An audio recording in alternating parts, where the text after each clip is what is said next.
Welcome everyone to our May SimCity rounds. I'm so pleased to introduce our presenters today. We have 3 of them, so we're getting started a bit early so that they can share the wonderful content that they have. So I'm going to start off by introducing Miss Faith Rockburne. Faith was diagnosed with a treatment-resistant major depression and anxiety in 2002, ending her career as a banking executive. Today, she is a lived experience advisor to CAMH's Simulation Center and the TIDES program, where she shares her perspective as a patient to ensure that trainings incorporate a realistic view of mental health, of mental illness, and that learners understand that patients need to be treated with respect, empathy, and compassion. Faith is also a certified peer support specialist and mentor and works part-time in the mental health inpatient unit of St. Mike's Hospital. Working closely with patients with acute mental illness allows her to share more than her personal recovery journey, but also to understand other diagnoses and to carry them over to her CAMH trainings. Faith's hobbies are public speaking, reading, and writing. She lives in downtown Toronto with her husband, Roy, her cat, Kingsley, and her many books. Faith, we're going to need to see a picture of that cat very soon. Next, I have Josh Orson. Josh is a lived experience person and the newest addition to our Sim Center team, I might add. And he has struggled in the past with addiction, anxiety, depression, OCD. In his 7-year career, he has worked as a facilitator, a harm reduction worker, and research partner, having developed his own research project of peer-led music therapy on an inpatient psychiatric unit. He currently works in the mental health unit and addictions department at St. Michael's Hospital and is involved with research, education, and the simulation department center at CAMH. And then finally, we have Fabienne Hargreaves. Fabienne is a community health and education specialist at the CAMH Simulation Center. She completed a MA in education from OISE at the University of Toronto in 2015. She has worked at the Simulation Center since 2019, engaging in both education and research. Her areas of interest are establishing ethical collaboration with lived experience advisors, clinician capacity building, and education technology tools like virtual reality. Her research includes the use of virtual reality in psychiatric simulations and evaluating training approaches to staff safety and self-protection skills in the mental health setting. Previously, Fabienne worked as a behavior therapist in the community and draws from her clinical background to inform her current work. So without further ado, I will hand you over to our wonderful presenters today. Thank you so much.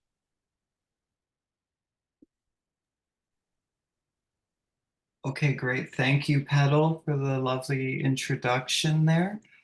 So welcome everybody and thank you for coming. I was going to start us off with a little simulation humor, but to my surprise, I Googled it and it doesn't exist. So I came up with my own simulation joke.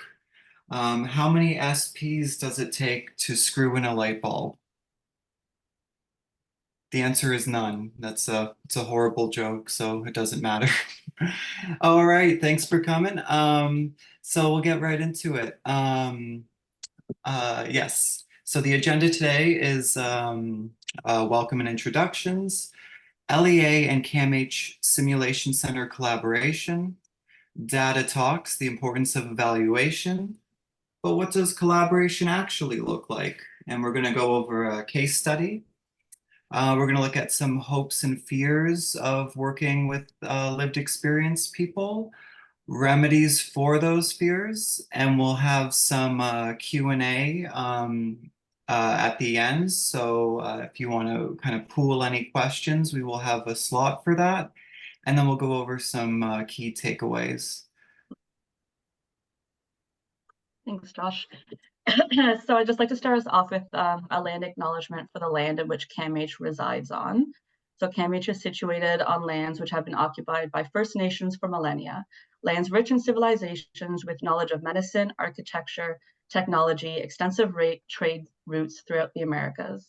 The site of CAMH appears in colonial records as the council grounds of the Mississaugas of the New Credit, as their name in 1860, today known as the Mississaugas of the Credit. So as all of us, we likely all have a variety of connections to this land that we live, play, work in. But maybe you're like me and you're trying to find some new ways of connecting with the area in which you live. So for me, I came to this country as a child. I moved to Toronto for 2014 for grad school originally, and I never really left. And so for me, I only really know the land in which we call Toronto now in its very recent sort of context and form. So for me, one of the things that I've been enjoying and learning more about is the history and the geographical formations that existed way before me settling into this city. And so a few weeks ago, I took a 3-hour walking tour to learn a little bit more about the geological history and the people's history. And he talked about the hidden rivers underneath the areas of Toronto. And he actually talked about the shoreline of Lake Ontario. And back then it was named Lake Iroquois. It used to be way further back, and so on the screen you can just sort of see that line, and that's sort of the shoreline of what Lake Iroquois used to be, which is essentially now the Davenport Escarpment.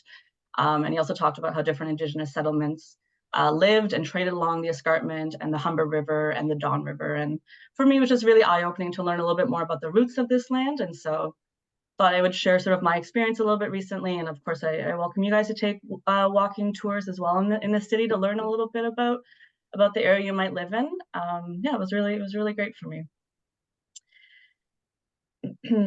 Josh, I'll pass it back to you. Thank you, Fabienne. That actually sounds very interesting. Maybe you can connect me with that afterwards. I can put the link in the chat later of the, it's not sponsored, I'm not going to kick back, I promise, but the tour that I went for anyone who might be interested. Yeah, as long as it's not a conflict of interest, then I'd be happy to take a walking tour and learn more about this land. Yeah, so we'll go into the introductions. Faith. Hi, everyone. As Petal said, I am a lived experience advisor with CAMH. I've been associated with CAMH for about 10 years now in various roles. Most recently, as they said, I've been working with the Simulation Center for 2+ years as a lived experience advisor. And I'm also a trainer with the TIDES program, teaching staff how to de-escalate patients. Thanks, Josh. Okay, thank you, Faith. And yes, I'm Josh. Lived experience, as was mentioned, sort of just depression, anxiety, OCD, addiction, pretty much all the drugs. I think it would be just quicker to list what I haven't been addicted to, which would be like maybe meth and crack. So pretty much, and psychedelics maybe. So pretty much everything else, even though there was a tiny period of that. So yes, so I'm a lived experience advisor with the Sims Center. And I work as a peer support worker with St. Michael's Hospital in the mental health units, as well as the addictions department. That's what they call themselves, even though it might be a bit of an outdated name, as they're, I think, trying to change to substance use. And I do some work as sort of an outside vendor with CAMH. Hand it over to Fabienne. Hi everyone, I'm Fabienne. As you heard from Petal, I'm an education specialist. I work in the Simulation Center for the past 5 years. And I'd just like to acknowledge that we have other folks from the Sim Center here online as well. So we have Stephanie and we have Alex, and I think Tucker is going to be beside Alex, if not already, in a little bit. And Petal is our medical director. Right.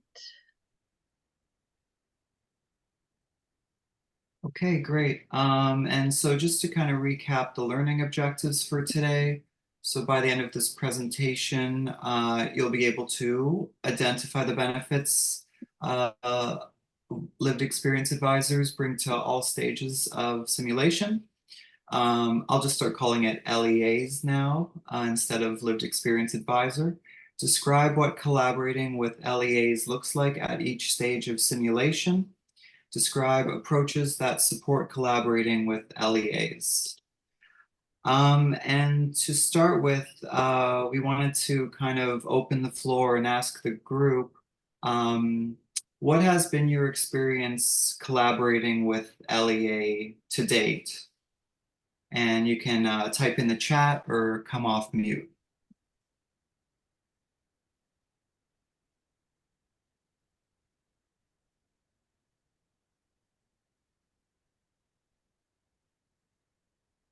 I don't mind going first.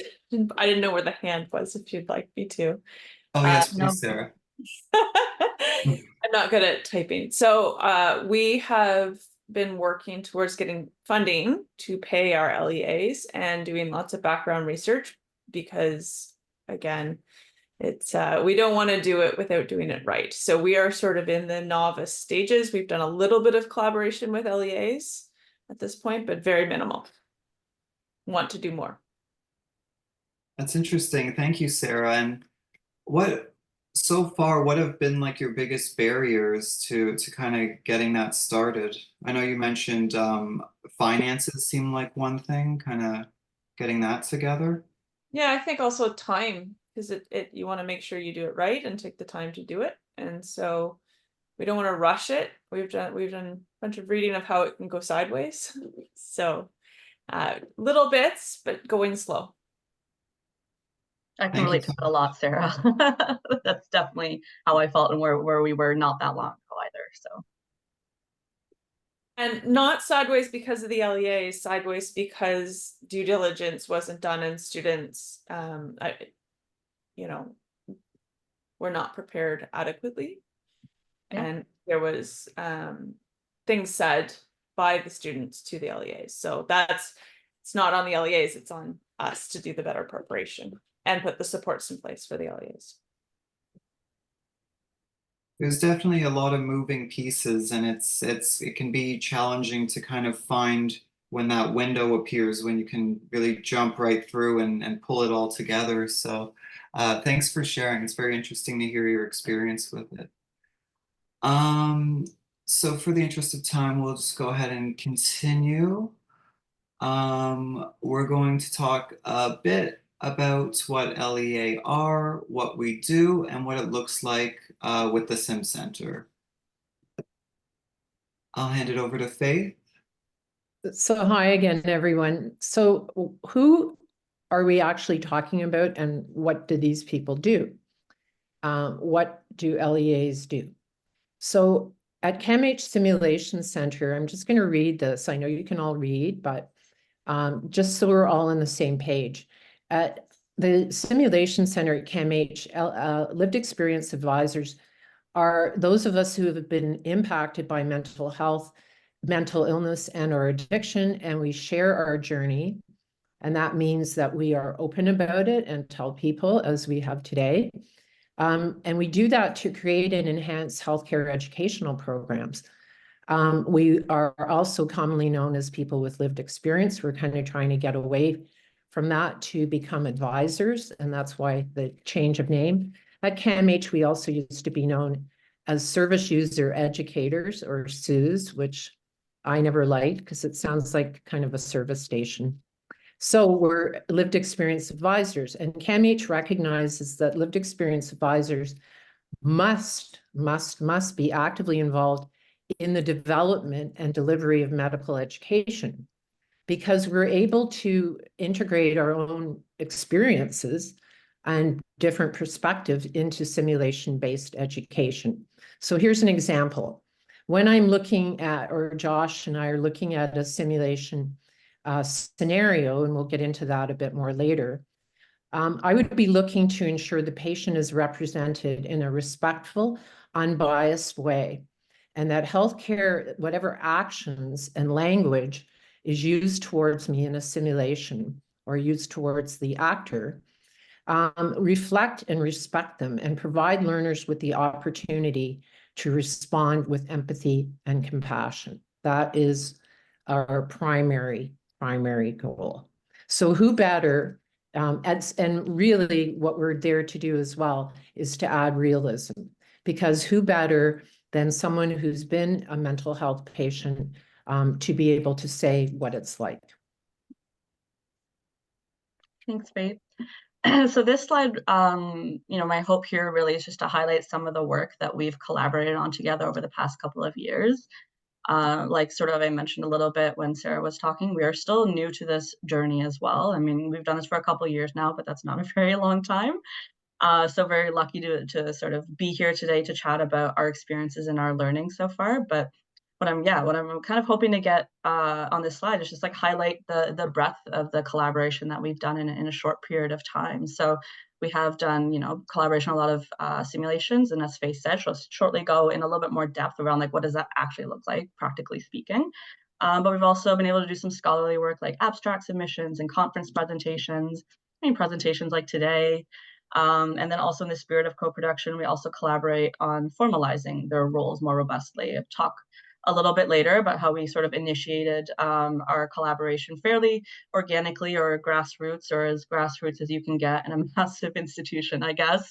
And then we work together to develop job descriptions and hiring criteria, interview questions, onboarding packages, sort of developing, monitoring professional goals, etc. And I don't want to get too much into the CAMH specifics, but I thought it might be helpful just to share a brief history of our collaboration with LEA at the CAMH Sim Center. And hopefully I can sort of in the next little bit make this message clear that by no means is what we're sharing an exemplar of like the way to do co-production, right? We know that there's many different ways to do co-production. Everyone's journey is different and is going to be informed by the folks who are in it. But hopefully this just provides a little bit of context and grounding and one example of how co-production can be done. So for us, prior to connecting with any lived experience advisors, us at the Sim Center, we really formally started our journey by engaging with lived experience by just educating ourselves, similar to what you were just mentioning, Sarah, the state that you're at, and figuring out what co-production means and looks like for us. And up until that point, our experience with collaborating with lived experience was very spotty, very ad hoc. Honestly, it was very project specific, and really if that project had funding attached to it a lot of the time. So really this just essentially started as unanimous guiding principle where we all knew that this work was important and is important. And then we just spent a year running monthly team journal club readings, researching, reflecting on what we're reading. And our colleague Tucker, he led that with us today. He's online today, he led that with us. We reviewed articles and research and education from diverse sources. So not just from academia, but community, gray literature, etc., just to look at community engagement more broadly, patient engagement, and sort of see what works and what doesn't, and speak with folks who are doing it at CAMH and outside of CAMH as well, right? We know that this is sprouting in a lot of different areas, but not necessarily like a cohesive approach. So we just spent a lot of time sort of learning, and for us, we realized that in all of this reading that there are already a lot of co-production frameworks out there. We don't necessarily have to recreate the wheel, figuring from ground zero what do we need to do. But there's resources to help guide you on the principles to support meaningful collaboration. And so for us, one of the frameworks that we gravitated towards as a team is on the screen here. It's from a CMHA report, and it just outlines the different levels of co-production. And so for us, this helped us, realize and normalize that we may not always achieve 100% full co-production at every stage for every project, but this is the goal that we strive for. And that outline, there's also just different ways to engage, from consulting to involvement. And I think this document was just helpful for us to put language to our intentions and measure ourselves to specific criteria. So the link is here, but really if that's of interest to you, if you just like Google levels of co-production CMHA report, it's the first thing that pops up on Google. Faith, I'll throw it back to you. So yeah, now we're going to talk about something really near and dear to my heart. Data does talk. And this is the importance of evaluating what lived experience brings to the work that you're doing. And as soon as I started with the Sim Center, I said, well, we have to start to evaluate what my contribution is. to the learnings, to the process, everything. And the wonderful thing about the Sim Center is that they listen and value what I say, and they immediately said, yeah, we have to, how do we consistently collect data that shows how to evaluate how exactly lived experience advisors enhance learning? We can flap our gums all we want and say they added value, they did this, they did that, but without hard data, it's just gum flapping. And I'm going to tell you a very brief anecdote, just because of why this is so important to me. Josh and I both previously worked at a learning center, which was an outreach program of a hospital. And that was a learning center for people that had been homeless or had experienced homelessness. And all of a sudden no data was ever collected from the members as to how the program enhanced their recovery, their ability to get a job. No data was collected. So the funding ran out because they couldn't prove up. And so always going forward, and when Sarah was talking about getting the funding together and all this, that kind of thing, this is how you ease that problem, by having the data to prove what lived experience adds. So let's start with a wonderful quotation from Dr. Sanjeev Socklingam. And he is the Chief Medical Officer at CAMH and the VP of CAMH Education, so it doesn't get much better than that. And Sanjeev says, working with individuals with lived experience has been transformative to our education and simulation programs. Working with and learning from our lived experience educators throughout the education design and implementation journey has ensured patients and families remain at the heart of our training. And I think that's what we all want. Thank you. Perfect. Okay, so let's talk about the data that we've collected. Yay. So this is the Simulation Center data evaluation. And so this was for faculty, to see what the effect was for faculty of working from beginning to end with lived experience advisors. And you can see there up on the chart, I'll just quickly read the questions or the statements. And enhance my knowledge of empathy and compassion when communicating with patients and staff. Well, more than 80% said that it did, to a great or moderate extent, provided them with new insight into the patient perspective. Wow. And that's significant coming from faculty that have really opened their eyes. Again, very high. Enhance the realism of simulated participant portrayals. And when we say simulated participant or SP, we are talking about the actors that would portray the patient. And so it enhanced the realism of their portrayals, and it enhanced the realism of the scenarios. Across the board, everybody was in agreement. Great results. Thank you. And so 100% doesn't get any better, and it actually doesn't.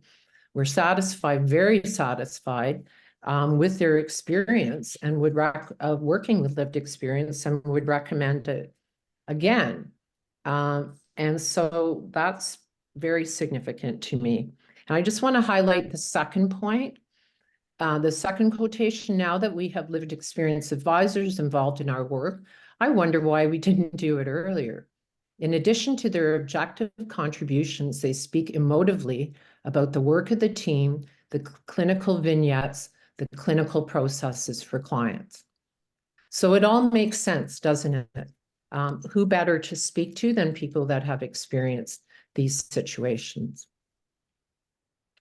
Okay, let's look at how learners found the experience of working with lived experience advisors. So these are the results from learners, and that was following a suicide risk assessment simulation. And so again, we can see here that it was pretty big. To a great or moderate extent, the vast majority said it provided new skills, enhanced the need for compassion, and provided me with new insight into the patient experience. I think that's very significant. And I'd just like to highlight the first quotation, that it was so valuable to hear from their perspective and recommendation to lead with empathy and compassion, to validate when the problem cannot be solved, and to help the client find alternatives to suicide, hope, that being hope. So, but what does collaboration actually look like? We've talked about it. Fabienne has given an overview of it, and now we're going to look at how LEAs would actually be involved in the process. Where do we come in? What do we do? So we're going to look at that process. So if we just start up with, of course, there's an idea that doesn't come from usually the lived experience, but we will see that sometimes it does. But that can come from anywhere within CAMH. And then needs assessment is done, and that we would probably, as lived experience, we would probably look at that once it's done, unless we're brought in. But we're brought in, the key thing here is that we're brought in early, because the main issue that I've struggled with as a lived experience advisor is that we're brought in too late. And then we have ideas and we have changes and they go, sorry, it's too late. And so it has to be right from the beginning. So we are involved in the needs assessment as need be. And if we can just highlight, then we get to the scenario development. Let me just quickly switch my screen. Okay, so you should be able to see the, yeah. Okay, so just to give you a little bit of background about, this is a scenario. The Simulation Center already had a couple of scenarios for suicide risk assessment.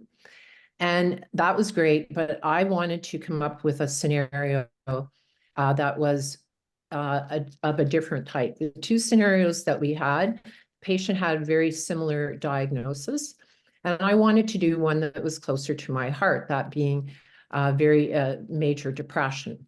So this was my idea, but it just is an example of what I can contribute.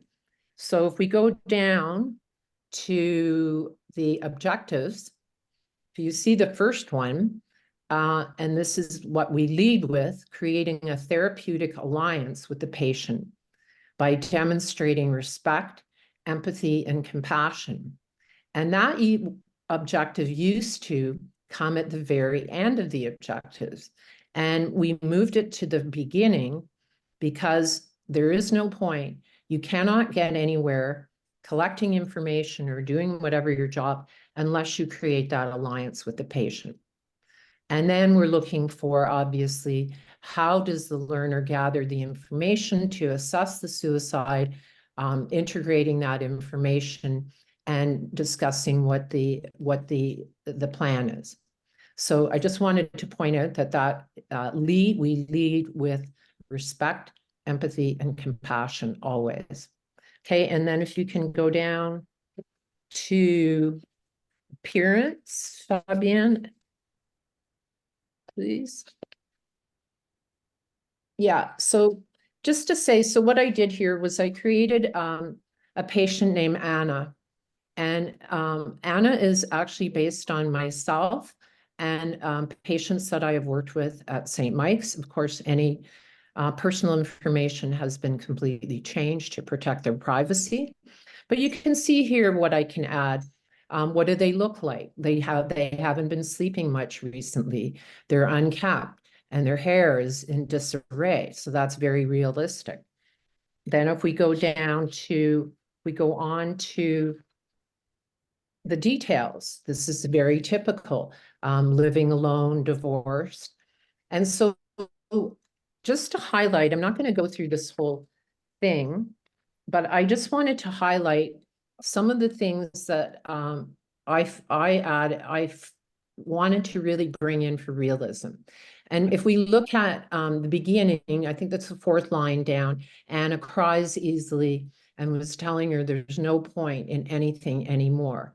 So I wanted to bring in very typical reactions of and typical behaviors of very, very depressed people.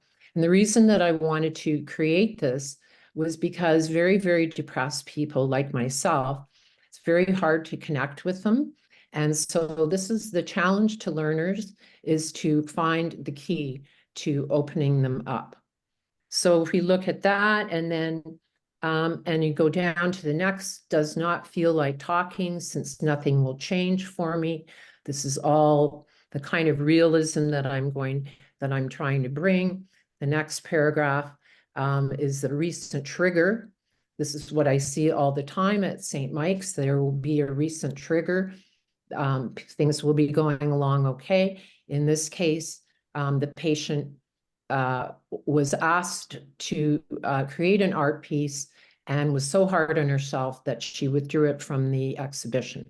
So that was kind of the trigger for, perhaps the trigger for this, this latest downturn in her mood.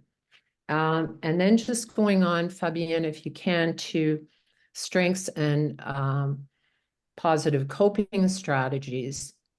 Okay, so here again, we want to get the realism. And this is what I picked up from patients and from myself. Here's a typical reaction that a patient has friends and they call, but they don't want to really talk about, they don't want to be a burden. So they don't really talk about how terrible they're feeling. And in this case, this patient has a secret.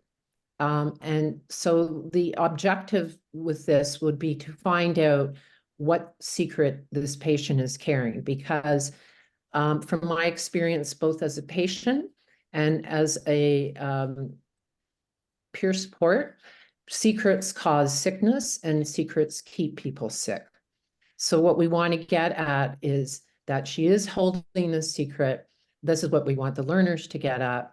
And so she is holding the secret, and how do we get that out? Okay, so I think we can go back to the other. Yeah. Okay, so there's their scenario development, and then we have the faculty development part as it concerns the lived experience advisor. So that means that, what does that mean? So that means that once we have our scenario, I would be part of the team that would meet with the faculty, who can be many different people within CAMH. And we will talk about the patient, their situation, answer questions, change if need be. But as you can see, the theme here, it's all collaboration. They're not, people at CAMH aren't doing things that I don't know about and then presenting them to me and saying, tough luck. I'm involved all the way along, as is Josh. So the faculty development, I just want to point out that the faculty development would also include training of the simulated participant or the actor. So the actor, many actors, of course, don't have mental illness. And so they need us to help them to react as a patient would react realistically, to simulate those same reactions and feelings that a patient would have in this particular scenario. So we're all part of the team. And then the actual simulation is run. During the simulation, Josh and or I would be present, or both of us. And because we're going to answer any questions that the actor might have last minute, support them, and then go on to, after the simulation, we're going to evaluate how the learners did. From the perspective of lived experience. So how would I feel as a patient if you spoke to me that way? And I think it's been from my experience, I've done quite a few suicide risk assessments and a couple disclosure. And so it's a really big eye opener for learners when someone who has been a patient, I have been a patient at St. Mike, or at CAMH rather, and some other hospitals, so that someone who's a patient can say to them, this is how it would feel if you said this to me. Okay. Awesome. Thank you, Faith. So we spent a little bit of time, sharing a little bit about our journey And Faith just did a great job of giving an example and grounding us a little bit of like what could co-production actually look like throughout the process of simulation development. But similarly, and Sarah, I'm so sorry that I keep bringing up your name. You're so kind to unmute, and now you're constantly being pulled back into these conversations. But so when I was we were at the similar stage that Sarah is in, I personally, I'll say I had a lot of fears of initiating collaboration with lived experience advisors, like a lot. And so I just wanted to spend a little bit of time discussing and normalizing some of the common fears that were shared by me, and I'd say probably some of the SIM team as well. And maybe they align with some of the fears that you currently have or may have had in the past and along your journey with working lived experience. And then we just want to spend the remainder of today talking a little bit about some of the principles that might help mitigate those fears, and then leave some time for discussion, hopefully. All right, so just starting off with the hopes. I mean, again, I welcome you guys to come off mute or type in the chat, whatever feels better for you, around just some of the hopes that you have or do have around working with lived experience advisors, and then I'll supplement that with some of my own.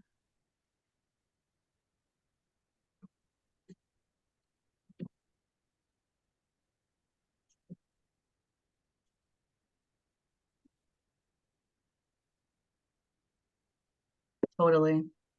Yeah, better prepare our students and our clinicians and our learners. The goal is to be competent healthcare professionals, right? And so maybe I'll just, for the sake of time, please, everyone, continue to add in your hopes, and hopefully you'll see some of your own hopes in this as well. But for me, some of the hopes that I have is improved education and care, right? That aligns with what Sarah just mentioned. Hopefully this makes it a little bit more patient-centered. We also get direct feedback from patients to everything that what Faith was saying. That's not something that we always typically ask our patients as clinicians, like, hey, how is this landing? Like, did I piss you off when I said this? Is this working? Is this isn't? You know, it probably aligns with our values being in the healthcare field and in the helping field. My hope's also that it helps identify gaps and blind spots, right? We essentially are, in my perspective, we're essentially helping, we're paying lived experience advisors to call us out, to tell us what are we missing, where are we misstepping, where are like blind spots and gaps that we're just not even seeing. So we're so focused of our, you know, our bubble of being a clinician or being like a healthcare center or something like that. And hopefully it also rebalances some power. So those are some of the hopes. But as I mentioned, you know, the nitty-gritties of it is really that I also had a lot of deep fears. I had a lot of deep fears of reaching out initially and starting collaboration with lived experience advisors. Like, to be honest, it probably was one of the scarier things that I've done in my career. I'm sure my perfectionist tendencies definitely got in my own way. But similar to what Sarah was saying, like we know it can be done meaningfully, and we also know it can be done in a harmful way. And so it was really important for me to try my best, and for us as a Sim Center, for all of us to try our best for the former, but being really worried about the latter happening. So for me personally, I'll just speak to some of the fears that I had about how I would show up in our engagement with LEA is stuff like this, right? Causing harm or re-traumatization, ending up having the relationship be tokenistic, and then it doesn't feel meaningful, and it feels like the lived experience advisors might feel like they're just being used by us. I feel like this last one about not knowing all the answers might be more reflection on me than others, but I just felt this weight of responsibility of like, oh, I need to know how to do this, and I need to have the answers, and I need to make sure that we like have institutional buy-in. I know institutional buy-in was a big thing that my manager, then director now, her and I talked about a lot, and us as a team as well. Like, how do we get that? How do we create some of those like resources and space to be able to do this work? So these were a lot of the fears that I personally had, and I know some of them were shared by folks at the Sim Center as well. But I also had some fears around the reliability and the professionalism of LEA, right? These are things that you hear about, you may have witnessed yourself. And so, Josh, I'm just going to hand this over to you to speak to a bit better than I would be able to. Sure, thank you, Fabienne. Yeah, so now I'm just going to go a bit more into that and share some fears people might have of working with LEA around their professionalism and reliability. These observations come from working with LEA over the course of 7 years in many different settings, from frontline to institutional. So these are like my own experiences and experiences from talking with other LEAs and from talking with Faith as well. We talk a lot about these things. So first I'm going to start with perceived stereotypical fears that some might have going in, and then I'm going to share what I've actually seen firsthand. It's important to note that these things are just as frustrating for the LEA as they are for the non-LEA staff. So it's important to feel comfortable debriefing about these instances with the rest of your LEA staff and collaborating together on best approaches when things like this happen. To start with, I think some more stereotypical fears when working with LEA would probably include like that the LEA might show up intoxicated, or LEA going into a crisis in the middle of a meeting, or that they just might be too unorganized and kind of too wrapped up in their own problems maybe, or challenges that they're facing. I don't see those things. What I've actually seen though is more so LEA kind of turning the meeting into a therapy session. And understandably, people have hard lives, but using a planning meeting isn't the place. So a bit different than going into a crisis. It's more just misusing the platform, often oversharing, kind of not reading the room and knowing when to kind of pull it back in, or reel it back in. Canceling last minute, that's another thing. And sharing the wrong information, like kind of going off on granny tangents or using what you're asking as a seed to indirectly dredge up problems they are dealing with.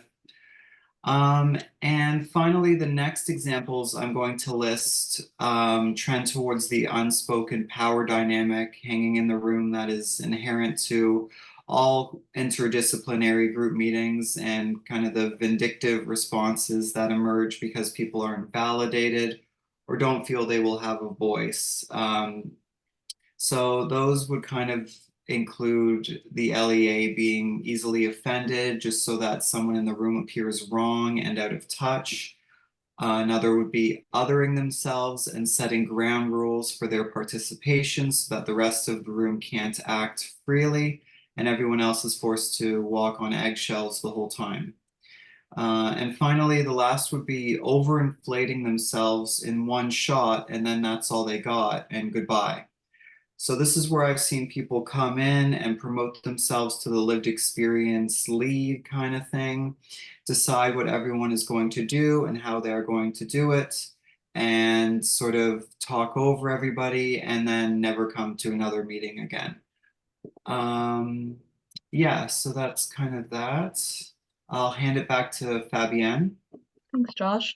So, I mean, with us sharing all of this, right, where our goal here isn't to necessarily like increase fear or perpetuate stereotypes or anything like that, but really for us, we just want to like create the space to like name some of the fears, right? Like I think some of us sort of felt like, okay, these are other fears that I have, and like, are they justified? Are they not? And I think that that's not really the point of the conversation today for us, but what we really want to do is just like name, normalize that these are things that are kind of going, you know, either in the forefront or the background of our minds a lot of the time. And by no means do we necessarily have all of the answers of how to mitigate everything. But we do have some sort of like guiding principles that have worked for us. And so we just want to share those with you as well. And see if that sort of resonates with you guys. And while I do that, again, just for the sake of time, like I'm just curious in the chat if this sort of these fears or these experiences sort of resonate with you guys as well. So, I mean, hopefully I'm like curving this enough by saying like we do not know all the answers, right? We were by no means this like perfect poster child of collaboration. I don't know that that exists anyways. There's definitely been like sticky points or points where, you know, we've misstepped as a sim center, or I've personally misstepped. And the part that I'm very grateful for is that we've, you know, developed a strong enough relationship with our lived experience advisors and with Faith and with Josh, that we have enough solid foundation that over the years we've created a space where hopefully they feel comfortable enough to be able to call us out. Like I said, that's kind of part of what the role is. And so kind of coming in of that with that reflexive nature and that humility, even though it's like really challenging at times because I wanted to like be self-protective and give justification for why I was doing things or whatever, but just sort of like taking these moments and realizing, yep, okay, yep, I messed up. Thank you. Let's figure out how we can kind of like move forward. So yeah, just wanted to sort of share that this is sort of our experience, and these are some of the things that work for us at the Sim Center, and maybe this is similar to what you guys are doing or may sort of do in your center. Can I It is just not, something? yeah, of course. Sorry, Fabienne. I think one of the issues that comes up is that people, I'm just going to be straight up about it. People are afraid to critique lived experience or people with experience.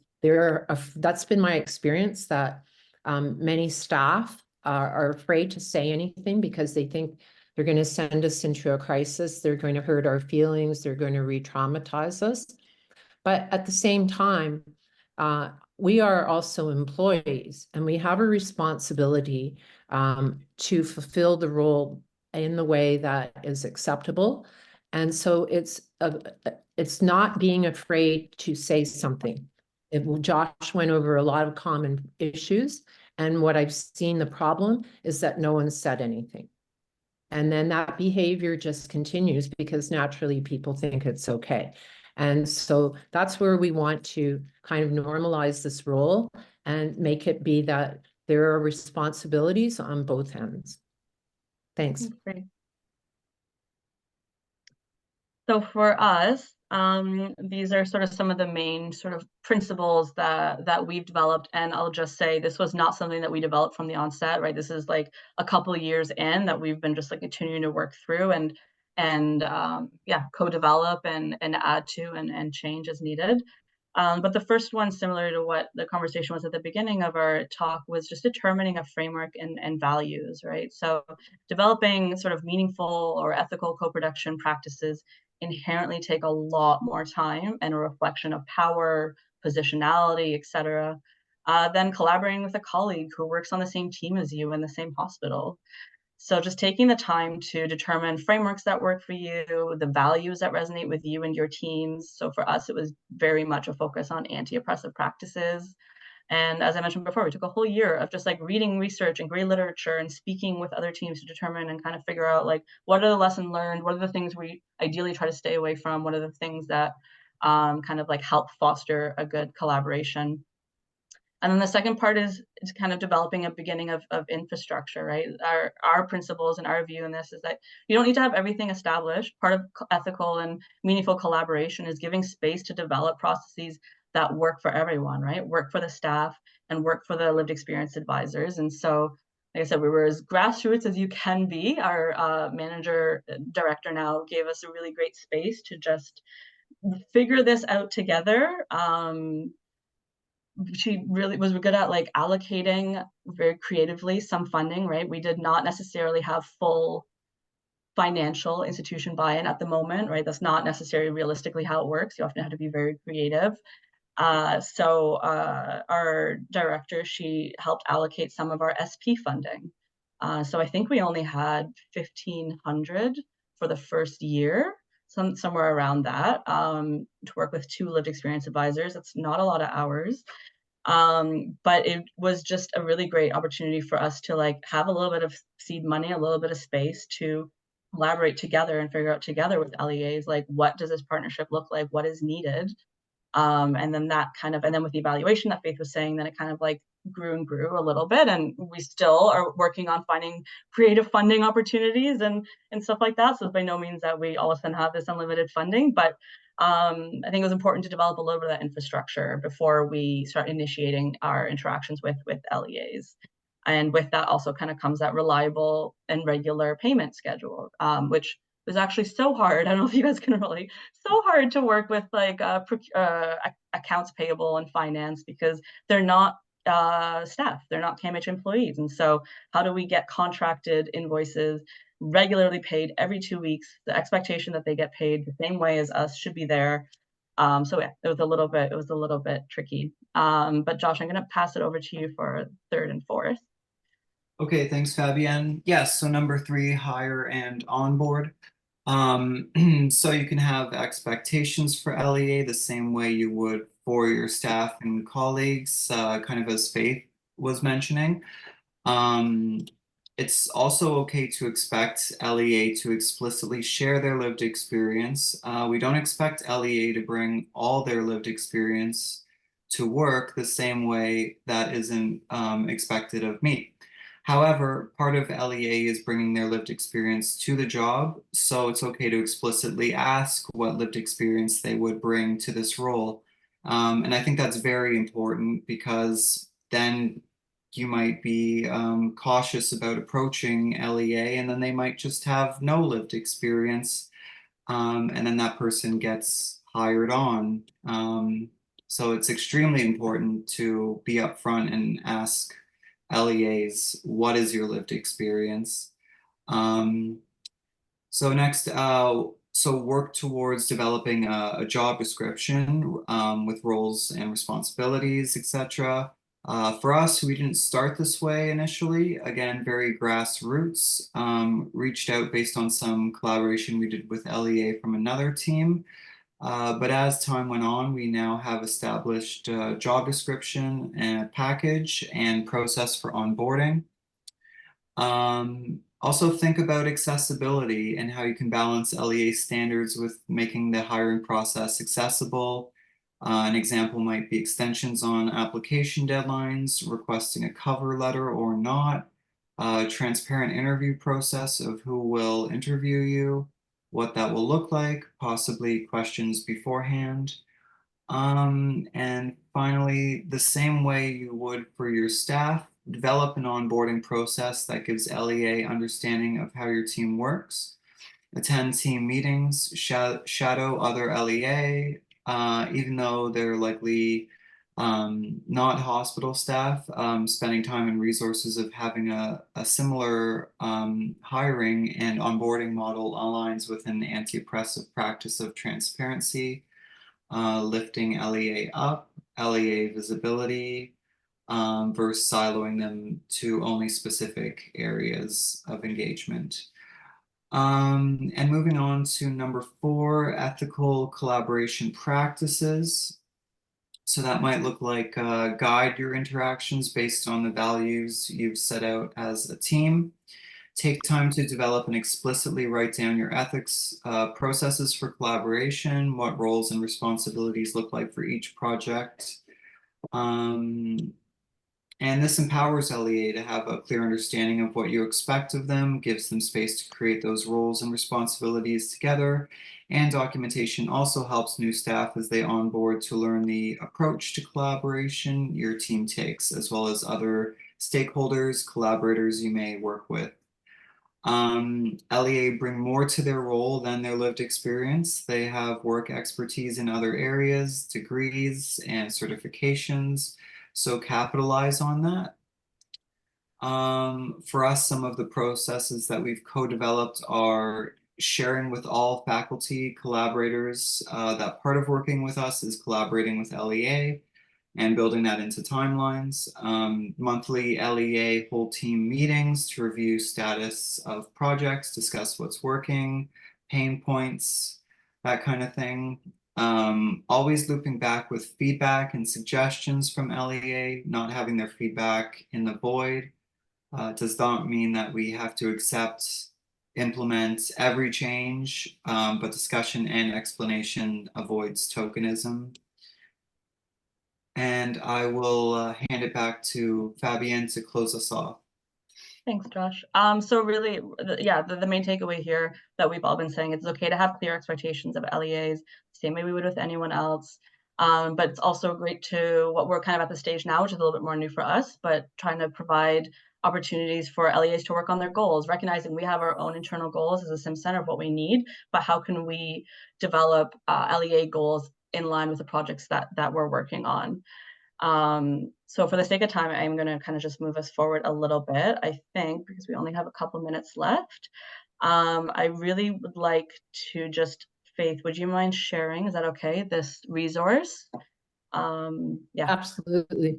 So in the works, what's upcoming, I'm currently working a part of a team that's working on a new document, which is embedding equity, diversity, and inclusion through engagement. So specifically for simulation development, how do you engage lived experience advisors? But also we're developing it so that even if you're not doing simulation, you could also use it as a template of how to engage the best practices for engaging lived experience advisors. And the other thing I'm working on that's not down here really, but I'm working on a kind of reverse document, which is a guide for LEAs. What are the expectations? How are you expected to perform? What are your responsibilities? So I'm working on 2 documents. One will be for CAMH or other organization staff, and one will be for LEAs, because it's only fair that we tell people what the expectations are. So really that is it today. Our apologies that we didn't really get to have a time for a discussion. So just welcome you to reach out to me. And then if you wanted to reach out and chat with Faith or Josh, I can connect you with them through me as well. But just thank you so much. That was amazing. Thank you for that wonderful presentation. Agreed that we should definitely invite people to reach out if they have further questions about how we implemented this and all the different issues that we navigated to get to this point. We do have a hard stop at 1 o'clock, but well done. I was hoping to read some of the wonderful comments that were elicited in the chat, but maybe we'll send you a copy, a transcript of those to review. Have a great rest of your afternoon, everyone, and thank you as always for attending our SimCity rounds.